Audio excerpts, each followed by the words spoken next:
Jordan was interested in many things. A quiet kid, but very focused. He was a funny little kid, real quiet, kind of reserved. He was always very smart. He was a great little kid. Once he knew what he could do, whether it was in a math class or gym, then you couldn't stop him. He loved the game. He saw that his brother liked the game also, and when he saw what it was all about, he was hooked. You know, the normal little brother wants to be big brother. I also wanted to beat his friends and stuff, so I'm 9 or 10 years old. We have one family computer, and my brother's basically taken ownership of it. I would have to like crawl in his room and like be out of his sight. As soon as I can hop on the computer, I was like, this is something I can beat him at. The typical younger brother thing is that you want to keep up with whatever they're doing, whether it's running fast, playing basketball, whatever. We joined this little roller hockey league. Kids were kind of picking on him a little bit, so I went over to kind of protect him, and he pushed me back, and he goes, I got this. And he went right after him, and that really stood out. Okay, the little kid's tough. I think video games in general attracted me because you don't have like as many physical limitations, and I was always pissed in like ice hockey that I was like smaller than people, but Counter-Strike just seemed like something where you could be any type of person, and it comes down to how you just play the game. I homeschooled Jordan for the 12 years he was in school. On his off time, he wanted to play video games. How could I say no when he was doing all his work? He would sit in his room 10 to 12 hours a day, nonstop. And when I saw how effortlessly he was improving and growing so fast, I just decided that I was going to go as far as he wanted to go with it. A lot of the older kids that were playing did not like the fact that they were getting waxed by 9 and 10-year-old players, so his older brother stood by to make sure that things didn't get out of hand, which they did a few times.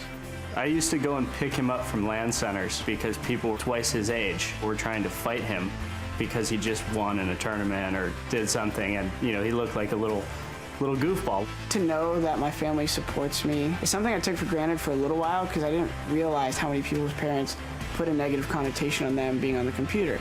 Once we saw his skill level and the talent that he had, it was just amazing to watch what he could do, stuff I didn't even realize was possible. I think as a kid, whether it's your parents or your environment, that kind of shapes you in your early years. My mom was always pushing me to just, you know, have confidence. And my dad was always kind of trying to keep my mind balanced and make me know that if you want to be good, you have to work hard. And when I notice I'm most happy is when I'm really in the present. When I'm just focused on the next tournament, when I'm focused on interacting with my fans.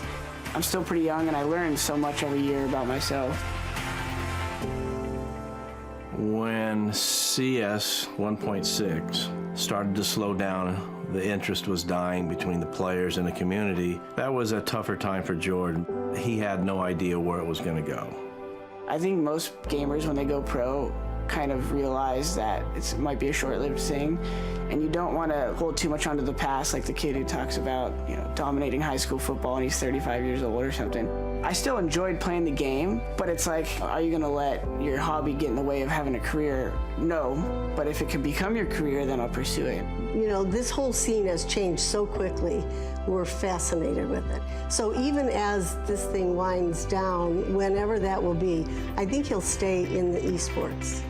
You know, he started playing, and he was able to make this career out of what he loved to do, and just seeing that you're actually able to live a dream is pretty inspiring. And if you can find fulfillment, my only suggestion is give in to that for as long as it's feasible. And that's the decision I made with Counter-Strike, is as long as I wasn't homeless, I was going to try to play Counter-Strike.